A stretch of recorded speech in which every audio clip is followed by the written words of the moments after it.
오늘 본문을 통해 두 가지 교훈을 살펴보려고 합니다. 첫째로 바울은 고난 속에서도 어떻게 마음을 지킬 수 있었는가 하는 것입니다. 우리 2절 말씀 함께 읽어보겠습니다. 시작. 너희가 아는 바와 같이 우리가 먼저 빌립보에서 고난과 능욕을 당하였으나 우리 하나님을 힘입어 많은 싸움 중에 하나님의 복음을 너희에게 전하였노라. 아멘. 2절 말씀 보면 우리가 먼저 빌립보에서 고난과 능욕을 당하였으나 이렇게 말씀하고 있습니다. 이 말씀은 사도행전 16장에 빌립보에서 귀신 들린 여종을 구한 사건을 말합니다. 귀신 들린 여종을 구한 것은 좋은 일이었습니다. 하지만 그 일로 인해 바울은 온갖 수모와 매와 채찍질을 당했습니다. 그리고 감옥에 갇히게 됩니다. 하나님 나라를 위해 좋은 일을 해도 어려운 일을 당할 수 있습니다. 우리가 이런 일을 겪으면 원망과 불평이 나오게 됩니다. 내가 하나님을 위해 이렇게 수고했는데, 헌신했는데 그 결과가 무엇인가? 내가 왜 이런 고난을 당해야만 하는가? 이런 생각들을 할 수가 있습니다. 하지만 바울은 이런 일을 겪어도 마음이 꺾이지 않았습니다. 낙심하지 않았습니다. 2절 말씀 보면 고난과 능욕을 당하였으나 우리 하나님을 힘입어 많은 싸움 중에 하나님의 복음을 전하였다. 이렇게 말씀하고 있습니다. 중요한 것은 꺾이지 않는 마음입니다. 낙심하지 않는 것입니다. 마음이 꺾이는 순간, 낙심하는 순간 모든 것을 포기하게 됩니다. 하지만 바울은 충분히 마음이 꺾일 수 있는 상황을 만났어도 마음을 잘 지킬 수 있었습니다. 바울은 어떻게 어려운 상황에서도 마음을 잘 지키며 담대히 복음을 전할 수 있었을까요? 4절 말씀 보면 오직 하나님께 옳게 여기심을 입어 복음을 위탁받았으니 이렇게 말씀합니다. 바울은 자신이 하나님께 옳게 여기심을 입었다라고 말씀합니다. 이 말은 하나님께서 복음 전도자로서 자신에게 적합하다는 판정을 내리셨다는 것입니다. 자신이 하나님 앞에서 검증받은 사람이라는 것입니다. 하나님께 검증받은 사람이라는 확신이 있었습니다. 바울도 물론 완벽한 사람은 아니었습니다. 그는 나중에 자신이 죄인 중에 괴수라고 말합니다. 우리도 역시 완벽할 수 있는 사람일 수 없습니다. 누군가는 우리를 좋게 보지만 또 누군가에게 우리는 좋지 않은 사람일 수 있습니다. 어떤 사람의 카톡 프로필에 이런 글을 보았습니다. 나도 누군가의 진상이다. 이것처럼 우리는 모두 흠을 가지고 있는 부족한 사람입니다. 우리의 어떤 사람됨의 됨됨이로 복음을 전하는 것이 아닙니다. 오직 하나님께 옳게 여기심을 입어서 하는 것입니다. 하나님이 죄인된 나를 받으시고 의롭다 하셨으니 그 인정을 힘입어 복음을 전하는 것입니다. 그래서 혹시 복음을 전할 때 나같이 부족한 사람이 이렇게 해도 될까라는 그런 주저함이 섞인다면 이것은 하나님께로부터 온 것이 아님을 우리는 분별해야 합니다. 또한 4절 말씀을 보면 우리가 이와 같이 말함은 사람을 기쁘게 하려 함이 아니오 오직 우리의 마음을 감찰하시는 하나님을 기쁘시게 하려 함이라 말씀합니다. 바울은 사람을 기쁘게 하려고 복음을 전하지 않았습니다. 오직 하나님을 기쁘게 해드리려고 하였습니다. 6절 말씀 보면 또한 우리는 너희에게서든지 다른 이에게서든지 사람에게는 영광을 구하지 아니하였노라 말씀합니다. 우리는 다른 사람에게서 영광을 구하지 아니하였다 말씀합니다. 내가 많은 일을 하고 좋은 일을 하면 사람에게 인정받고 영광받고 싶은 것이 사람의 마음입니다.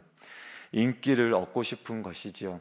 그런데 바울은 사람에게 영광을 구하지 않았습니다.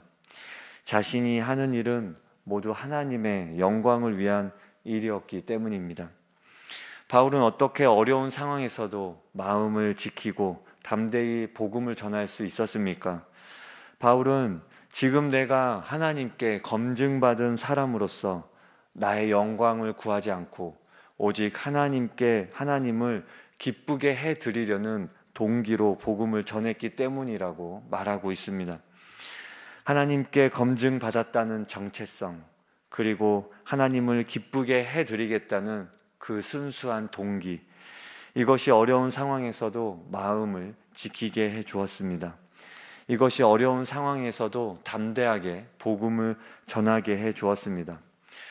어려운 상황이 오면 정체성이 흔들립니다. 하나님이 나를 부르신 것이 맞나? 하나님이 나를 부르셨는데 왜 이런 고난이 오는가? 이런 생각을 하며 사역자의 우리 자신의 정체성이 흔들릴 수 있습니다. 하지만 바울은 하나님이 나를 부르셨다는 확신이 있었습니다. 나는 하나님께 검증받은 사람이라는 그런 확신이 있었던 것입니다. 또한 내 유익을 위해 복음을 전하면 어려운 상황을 만났을 때 포기하고 싶어집니다.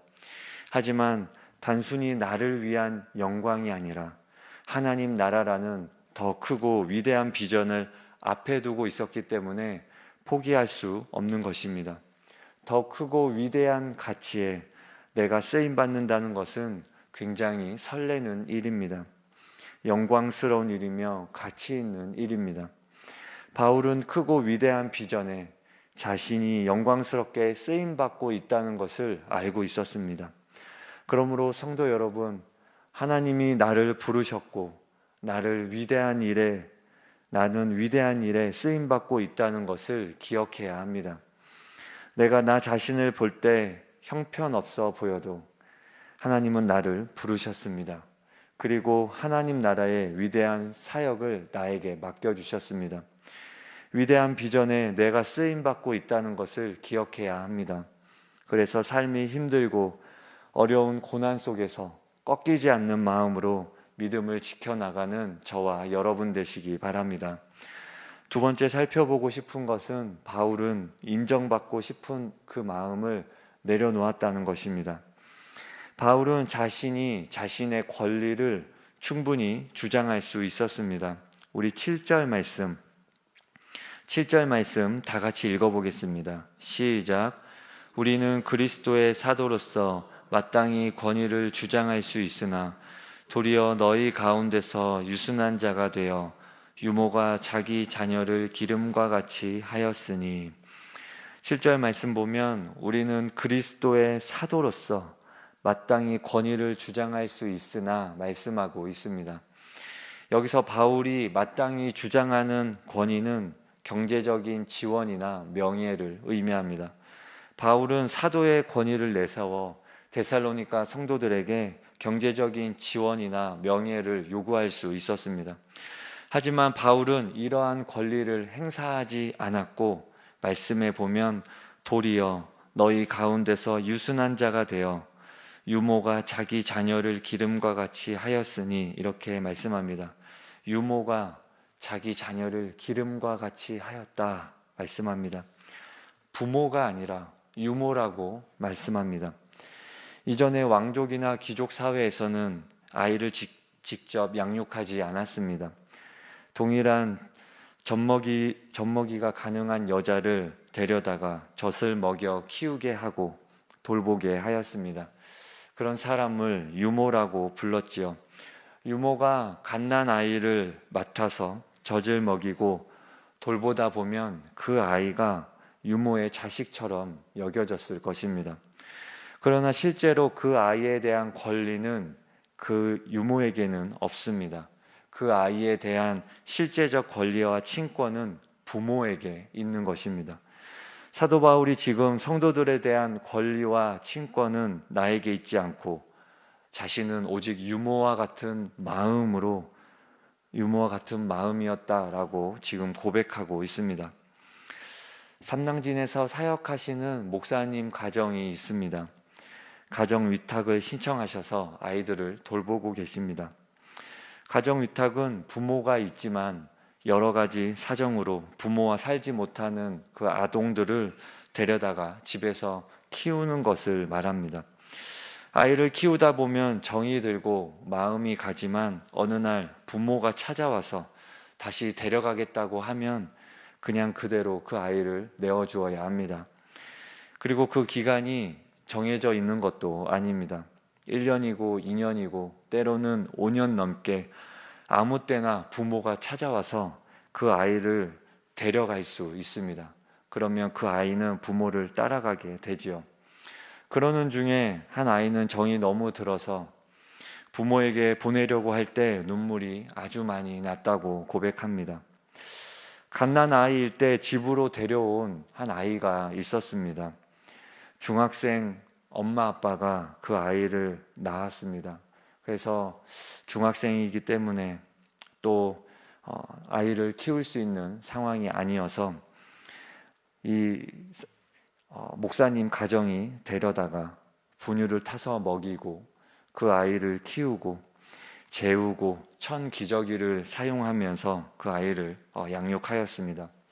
그렇게 열심히 키워도 자신들은 단지 위탁 부모인 것을 아이에게 알려야 했습니다. 그리고 아이가 한 번씩 엄마 집에 갈 때가 있었습니다. 부모가 원하면 언제든 기관과 협의해서 날짜를 정해 아이를 데려갈 수 있었습니다. 그러면 그 아이는 엄마 집에 갔다가 돌아옵니다.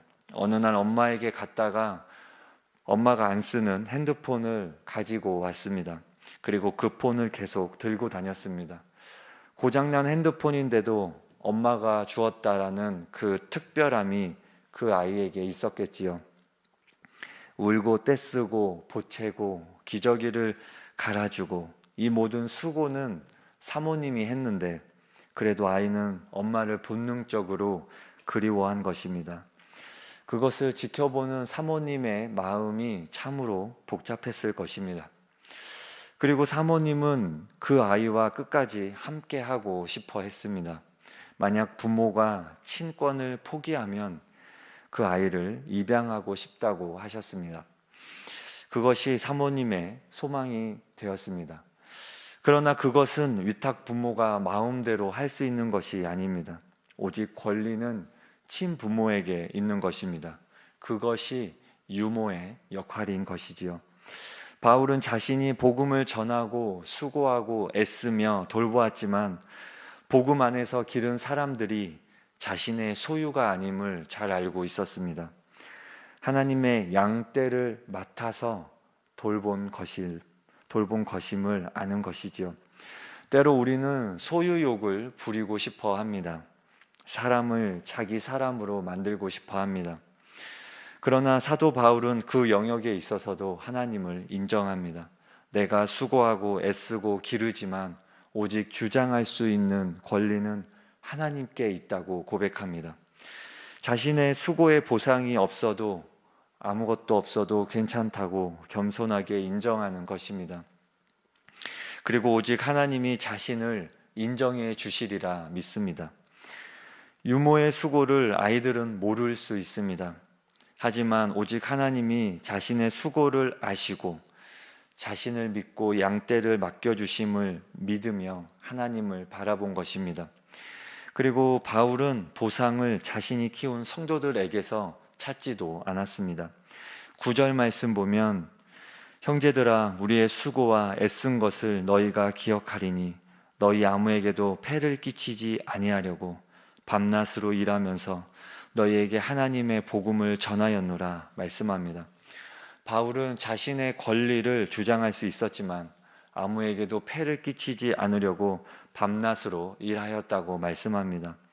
성도들을 통해 보상받으려고 하지 않았습니다. 부모는 나이가 들어도 자식에게 폐를 끼치지 않으려고 합니다. 그래서 이런 소리가 있지요. 남편 돈은 누워서 받고 자식 돈은 서서 받는다. 우스갯소리지만 부모가 자식을 향한 마음이 이런 것입니다. 바울도 자식과 같은 성도들이 자신으로 인하여 부담을 느낄까 봐 삶의 영역에서 수고의 삶을 살았습니다. 사도 바울은 인정받고 싶은 마음을 내려놓았습니다. 성도들의 진짜 아버지는 하나님이시며 자신은 오직 고용된 유모임을 인정하였습니다. 그리고 자신이 애써서 키운 자식 같은 성도들에게 인정받길 원하는 것이 아니라 자신의 참 주인 대신 하나님 앞에 인정받기를 소망하는 마음이 있었습니다. 여기 계신 저와 여러분도 하나님께 고용된 유모입니다. 우리는 부족하지만 하나님이 우리를 믿고 복음을 전하는 자로 합당히 여겨주셨습니다. 우리에게 맡겨진 일들을 통해 때로는 인정받고 싶은 마음이 있을 수 있습니다. 나의 권리와 보상을 받고 싶은 그런 마음이 있을 수 있습니다.